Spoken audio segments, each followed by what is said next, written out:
The Gorgons, most famously known by the Gorgon Medusa, are some of the most iconic and deadly creatures in Greek mythology. Beyond their appearances in ancient Greek myth, their impact on art actually continues to be seen to this day. Interestingly, with modern interpretations of the Gorgon being almost the exact opposite of how they are originally depicted. Today we'll be learning about the origins of these monsters. Let's get into it. The Gorgons were born from two ancient and powerful beings named Typhon and Echidna, who are known as the father and the mother of all Greek monsters. But beyond being the daughters of these monsters, the Gorgons seem to hold a special place in the ancient Greek psyche. There was something about the Gorgons in particular that seemed to really resonate with the Greeks. Perhaps it's this reason that the Gorgons were called the Gorgons, as the name Gorgon means dreaded one. And what's more, there wasn't just a dreaded one, there was actually a dreaded three, as there were three Gorgon sisters. Their names first and foremost were Stheno, meaning mighty or strong, Euryale, meaning far springer, and the most well-known Gorgon, Medusa, meaning guardian or protector. And the Gorgons were typically depicted with a few key characteristics which would have contributed to the fear and animosity that the ancient Greeks felt towards these monsters. For example, their hands were made of bronze, which made their hands lethal claws.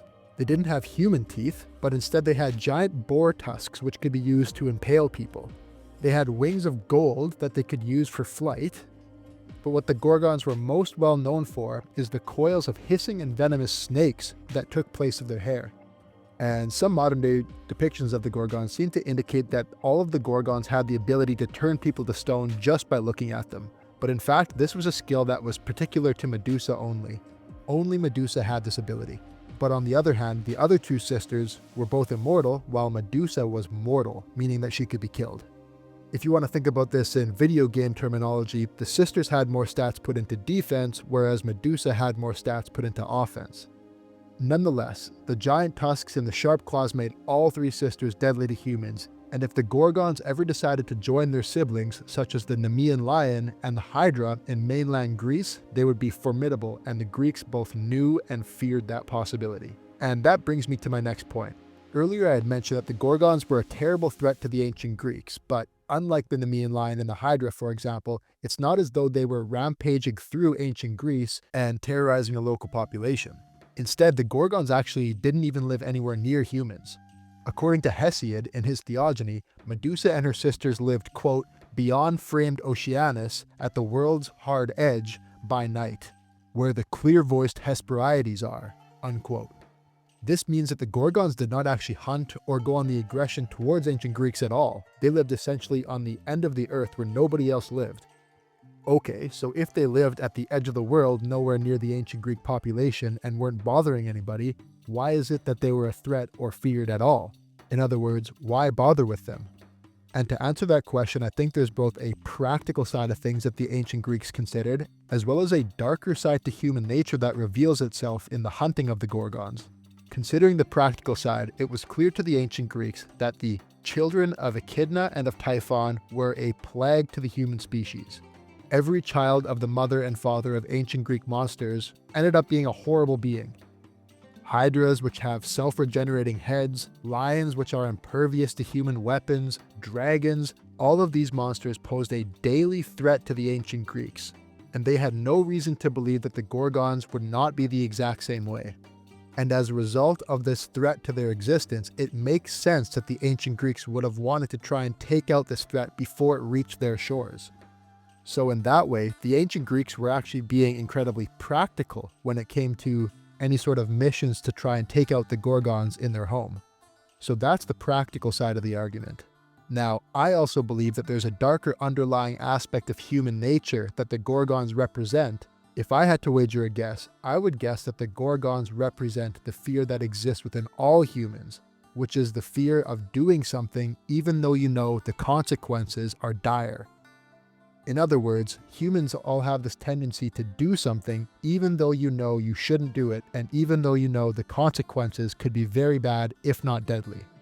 Nonetheless, human beings from the ancient Greeks to today still do things all the time, even though the consequences are horrible. And if the Gorgons are the physical representation of this temptation, then slaying them would have been a necessity to the ancient Greeks.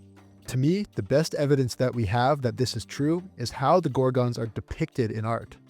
While most depictions of monsters in ancient Greece were depicted in the side profile, depictions of the Gorgons were almost always occurred in the front profile view with the Gorgon staring straight at the viewer. Now, when you take the depictions of the Gorgon and you pair it with the powers that Medusa has, I think you end up with the result that I'm talking about. Specifically, you know that if you look Medusa in the face, you will turn to stone. In other words, you'll die.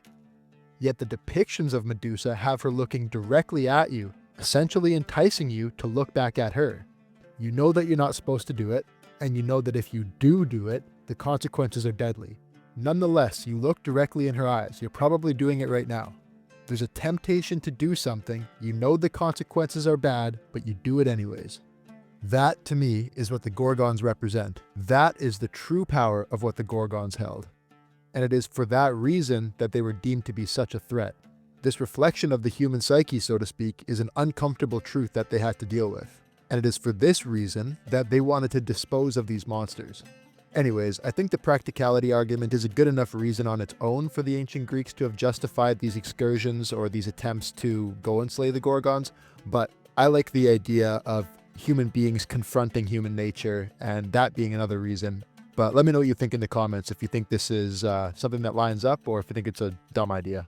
Now, with that contextual aside out of the way, we can conclude this by understanding that many Greeks were sent to the island where the Gorgons existed in an attempt to slay them, and many Greeks died in the process, either by being turned to stone by Medusa, being impaled, or other sort of horrible tragic ends.